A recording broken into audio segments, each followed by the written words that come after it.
You went to your high school reunion, am I correct? in I saying sure that? did. Yeah. Yeah? How was back that? It's fantastic. Yeah. You kidding? Yeah. High school reunion. You don't go to yours?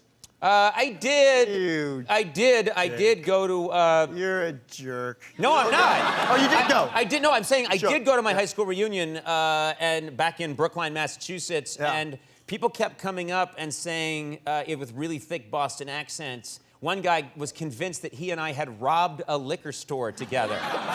And let me just tell you something. I was the squarest person ever at that age, and probably still am now. And this guy was like, remember that time you and I robbed that liquor store? Remember that? And then the cops came and we went out the back window. Remember that? And then I got caught, you got away with all the booze and you drank it, you son of a bitch, you. And I said, none of that happened. He's like, oh, Mr. TV, he's got to clean it up now.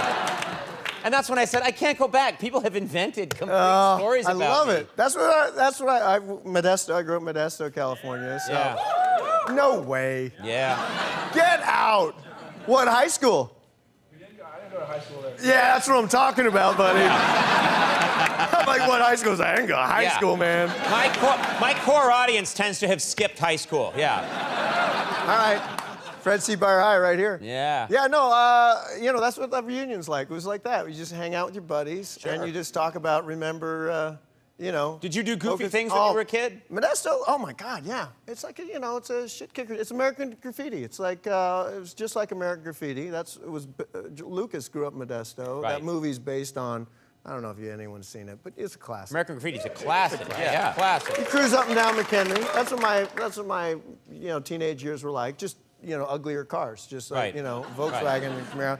And there was just a lot of, combating. It's a fine line between sort of creative teenage inventiveness to combat boredom and, oh, shit, I think we might go to prison. You know what I mean? It's that kind of childhood.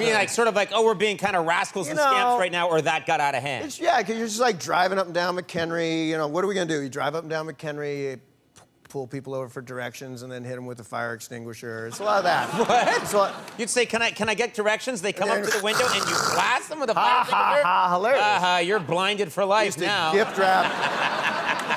We had Benix down the street had a dummy. We had this dummy in their garage that was newspaper and walnut, and then he was clothed and and with the walnuts is so if anyone actually did run him over, it would sound like they broke his legs, So you would what would you do? We'd throw him into traffic. We were like, that's hilarious.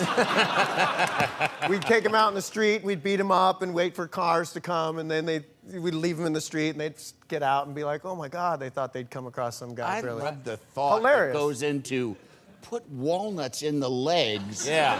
So it sounds like legs because if break. they hit it, it's got a little Right. And then when people are trying to give it medical attention, you run out and shoot them in the eye. We're not idiots. There's a lot of that stuff. That's basically what we did. We gift wrapped cinder blocks during the holidays and just left them out on the street for people. What does that do?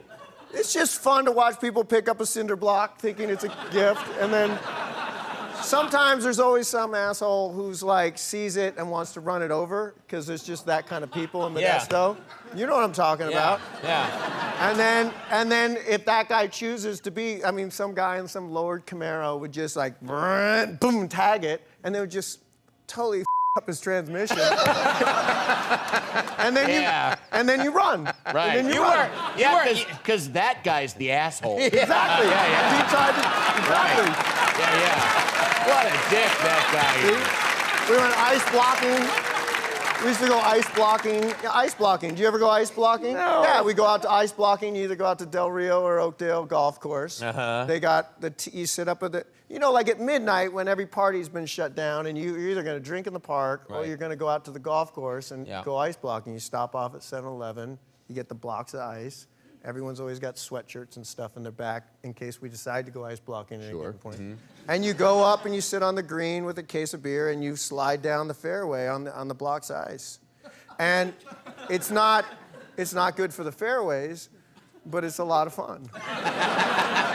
It really sounds to me like you grew up in the late 1920s, Come on. This is basically... This really does sound like you're a young guy. I'll tell you what really what we used to do... And then the best part... We'd take corn husks, we'd give them to the donkey, and watch him have diarrhea. It's called diarrhea-ing. If we get really lucky, the golf course cop shows up Right. in his golf cart, and you get him to chase you. Right. And the whole thing is to try to get him out of the cart. Yeah. And one of us circles back and takes the spotlight off the car. Because if you can get the spotlight, now you got more hours of fun back on McHenry coming up behind people with the big spotlight on their... You're just a criminal. That's all you are. I prefaced this whole story with it's a fine line. I told Tim. you up front. Or Timothy, as you prefer to be called.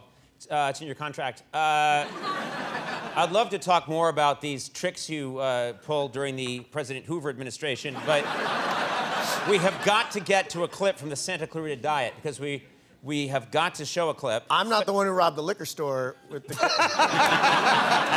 We don't talk about that anymore. Right? That's where we draw the line, right? Yeah, exactly. I know. What's hilarious, though, is that you robbing a liquor store could only help you. Yeah. You know what I mean? No, The it would only make me seem cooler. Right, exactly. Because I later got a talk show, people have all these myths about me from back in Brooklyn, like, I hear a cop got out of line and you punched him out.